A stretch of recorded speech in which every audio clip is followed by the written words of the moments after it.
Good morning again, guys. Okay, enough for the fun. Let's get back to a little bit of reality.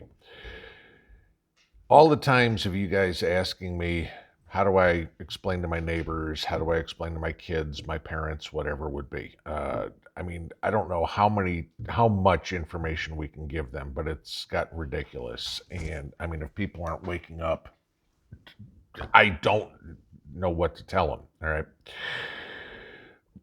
The food shortages, when Potato Joe comes out the other day and says, gee, food shortages are real and we need to get ready for them.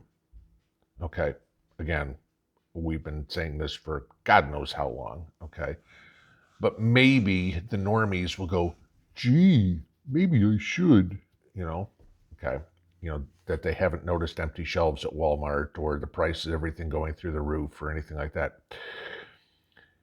And you want to put the blame somewhere because there's always a reason.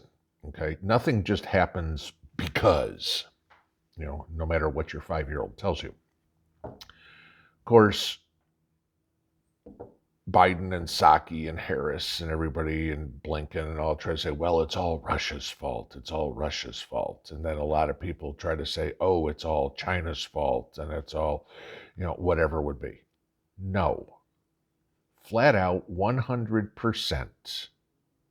The fault lies on the U.S. government, both parties, okay? Because it's not like Joe is king and he's making all the decisions. There's plenty of people in Congress from all three parties, Democrat, Republican, and Rhino. However you want to explain that one to your kids, good luck. All right. There's been a lot of comments that people make all the time about, oh, Bill Gates owns the most farmland in the United States, everything like that. Which is true. He is the single largest individual owner of farmland in the United States as an American citizen at 242,000 acres. It's a lot of freaking farmland, okay? I want to give you this, though. First off, there are 915 million acres of farmland. So Bill Gates owning 242,000 acres is a drop in the bucket, all right? Next to nothing. People sit there and scream and yell about, oh, China owns all this farmland in the United States.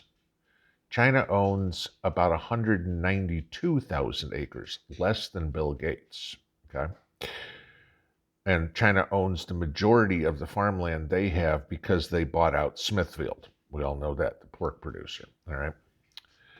You want to know where the majority of the farmland, or who owns the majority of the farmland in the United States? This will throw you for a loop, okay? Here are the top countries that own land in the United States. Farmland, agricultural land, not houses or anything like that. Canada, nearly 7.5 million acres. The Netherlands, nearly 4.5 million acres. Italy, nearly 2.5 million acres. Portugal, 1.5. Germany, 1.2. The UK, 1.2. France, 650. The Cayman Islands, 600,000. Luxembourg, 500,000. Denmark, 436. Switzerland, 300. Japan, 280. Mexico, 270. Spain, 260. Belgium, 237. And then you get down to China. So everybody bitching about how much farmland the Chinese own or how much Bill Gates own, that's a drop in the bucket compared to other farmland that we have sold. Now, let's look at the flip side. I can't find anywhere if the U.S. owns any farmland in other countries. I mean, I've looked up one side and down the other, and I can't find anything. It's certainly we don't own any in China because the Chinese law says that foreigners are only allowed to own one residential property. That is it. No farmland. No, you can own a house, an apartment, whatever would be. That is it. That is all a foreigner is allowed to own. Okay? Residential piece of property. The end. So certainly we don't own any farmland in China. In Canada, who owns obviously the most farmland in the United States, non-residents or foreign entities, i.e. companies, okay, are only allowed to own up to 40 acres of farmland in Canada. Now remember, Canada owns almost 7.5 million acres of U.S. farmland.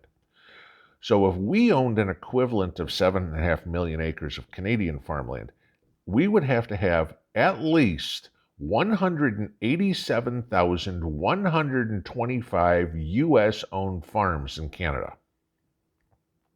Very, very doubtful. Okay? So let's segue this to water, okay, which of course needed to grow food. Now, the U.S. is lucky. We have about 1/4 of the world's fresh water supply in the United States, primarily coming out of the Great Lakes, okay? China has 7% of the world's fresh water. So China needs, they've got, 3 times the population of the United States, 5 times, something like that. It's 2 billion Chinese and 350 of us, 350 million of us. So yeah, okay, 5 times, 6 times, something like that. We have nearly 4 times the water, and they have 6 times the population. Go figure that one out, okay? Australia is the driest continent on the planet. Yeah, it's not Africa, believe it or not, guys, okay? Guess what? Australia sells their water. Guess who buys the most? China. Go figure. Want to guess who buys the second most? The United States. Figure this. The country with the most water of any on the planet, 25%, is buying water from the continent/country that's the driest on the planet. Figure the logic of that one out, okay? Now, this is where it gets interesting. The United States is also the largest water exporter. We have the most water. That makes sense, okay? So we sell it to other countries. Want a real funny one? We're also the largest water importer. That makes no sense to me, all right? Please explain to me why we have the most water, so we sell it, but then we buy it back for our own use. Figure that one out, all right? To make matters even worse, we lose money in the deal, okay? The offset's only about 75%. So we actually have a water trade deficit. I'm not kidding you guys, all right? This is how stupid this is. We're literally borrowing money to buy something that we have for free. Run your household like that? God, okay. California, if it was a country by itself, would be the world's 5th largest economy, okay? The value of its agricultural output, just its ag, would make it the 10th largest country in the world agriculturally, all right? Behind just about Japan and Russia. So all this conversation of Russia and Ukraine are the breadbasket of Europe, everything of the sort like that. California is the next country, would be the next country down from Russia in agriculture. Okay, so I'm going to give you this. So California could nearly meet the agricultural export that is under sanctions right now. But we have this problem, all right? California is a net buyer of water, okay?